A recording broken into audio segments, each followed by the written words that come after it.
Good morning. Today is Wednesday and it's January 31st. The time right now is 11:30 in the morning. And of course, this is the last trading day for the month of January 2024. And tonight we're going to be seeing the start of a two-day FOMC meeting, which stands for the Federal Open Market Committee, which is a meeting that the Federal Reserve hosts 8 times a year, and this is the first time they are holding it in 2024. Expectation is that there will be no change in interest rates, and the Federal Reserve is likely to keep the Fed fund rate between 5.25% to 5.5%. And what is most interested for traders will be what the Federal Reserve is going to tell us as to when is the most likely time in which they were going to start cutting interest rates.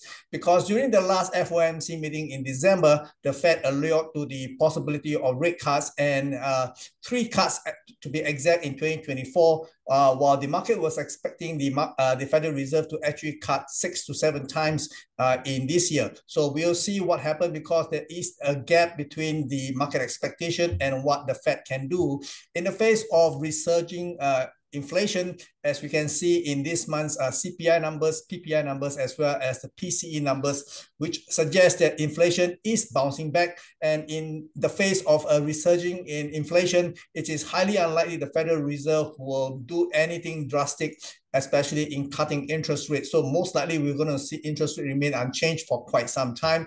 The best we can expect will be somewhere in the next FOMC meeting, which is not due until March. So this is what the market is doing. Overnight, we can see equity markets continue to edge higher. We have the Dow Jones registering a marginal high again at 38,497.39 overnight. And this is keeping the market on edge as we await the release of the FOMC meeting by tomorrow morning. Technically, it will be on Thursday, 3 a.m. Singapore time. And of course, this will be followed closely by the non-farm payroll on Friday, which is a labor number telling us how strong the labor market is in the States. So we are looking towards the last 2 days of trading on Thursday and Friday to actually create some kind of fireworks.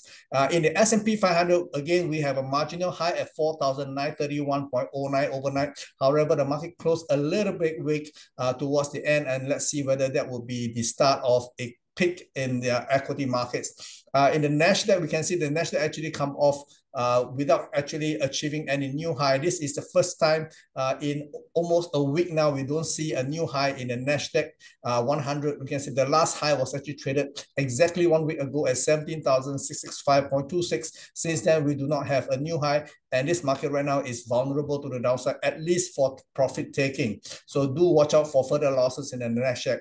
Over in the Nikkei 225, you can see the Nikkei is coming off a little bit. Again, the sentiment about the likelihood of the Bank of Japan normalizing interest rates, getting out of its negative interest rate policy, is actually hanging over the market like a wet blanket. So if this is the case, we probably will see lower prices in the Nikkei, but that will be supported or more or less more than compensated by the rise in equity markets in the States if the Federal Reserve actually make good vibes as to basically controlling the pace of the interest rate expectation. Okay, and over in Hong Kong, we can see prices continue to slide this morning. Now, from the high of 16,313, the market has pulled back 50%. Okay, in a 3-wave structure, hitting a low this morning at 15,515, the futures contract in Hang Seng, and this could be the termination point for this move here, because overall the rise from 14,796 appears very aggressive, and it is very likelihood we'll see a 3-wave rally towards the 17,000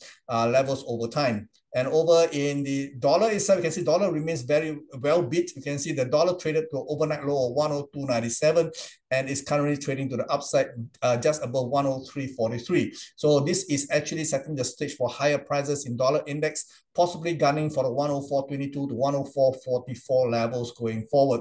And in the euro dollars, I think euro dollars is likely to come off, and the low traded so far this week at 107.96 is likely to be taken out. There is a possibility the market will go down and test the mid-December low of 107.24. Okay, so I think this is a good target to aim looking for. Possibly the market will go down to 107. However, in sterling remains relatively well bid. We can see that the market actually have a low last night at 126.40, and this created a condition for higher prices, in my opinion. If this end up as a three-way, the market at the minimum will test the 128.20 levels, perhaps even 128.60 levels. So do watch out for further gains in sterling, whereas we are calling for lower prices in the euro dollars. Aussie, unfortunately, is coming back down. I was hoping the market can have enough momentum to actually edge higher to 0.6640 to 0.6660, but that appears to be not coming, and the market has since come back down. And if this continues below 0.6525, we possibly will see prices decaying all the way down to test the 0.63 half, okay? And dollar Canadian appears quite well bid. We have a marginal low overnight at 1.3397. And this morning we see a kick up back above 134, currently trading at 134.20. And this could be setting the stage for higher prices because the pullback for 135.40 appears to be a three-wave corrective move. And this is setting the stage for higher prices, in my opinion. And if I'm right, there's a possibility the market may take out the 136.20 levels high here that we saw in mid-December. Dollar yen also appears to be very well bid, and currently the market is basically in holding patterns, trading at 147.70 levels. I think the upside remains quite real. If we get a pullback down to 146.20 levels, that could be a buy situation for the market to go beyond 148.80, which is the year's high so far. In precious metal, we can see the precious metal do want to come down. We can see the last time market has a three-wave rally, which hit equality price of $2,047, and we can see there's a marginal high traded of $2,048.63 before the market pull back down. So this is market is setting the stage for lower prices. If the market continues to trade lower, I would expect the bare minimum market to retest the $1,974 to $1,985. Over in silver, I also see possibly lower prices. Last time we have a high, a surge. Oh no, this is not silver. Sorry, silver is over here. We can see silver went up to a high of $23.30. And if gold prices continue to slide as I thought it would, then at a minimum we will probably see silver prices going back to retest the $22.32 to $22.47 level at the minimum.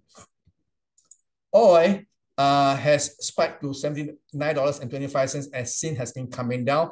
And if I'm right, although we have a surge last night to $78.11, that is actually setting the stage for further losses below $75.82, possibly gunning for $74.68 to as low as $73.97, being equality pullback here. So do look out for perhaps lower prices in crude oil, at least in the immediate future.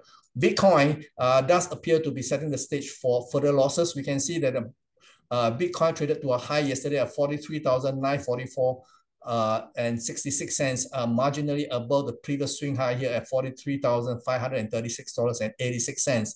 And the market do pull back and close on the weekend, and there's a possibility this is setting the stage for lower prices below 38,500. So I'm of the opinion possibly we will see a three-wave pullback in the Bitcoin itself, possibly targeting as low as 32,500. So do watch out for further losses in Bitcoin as well. Now this is all I have for you. Remember, tomorrow is going to be the big one because we're going to expect the end of a two-day FOMC meeting. Remember, 3 a.m. Thursday Singapore time is going to be when they're going to release the result. So if you're going to be staying up late, watch the movement because there will be fireworks. Okay, bye-bye. Take care.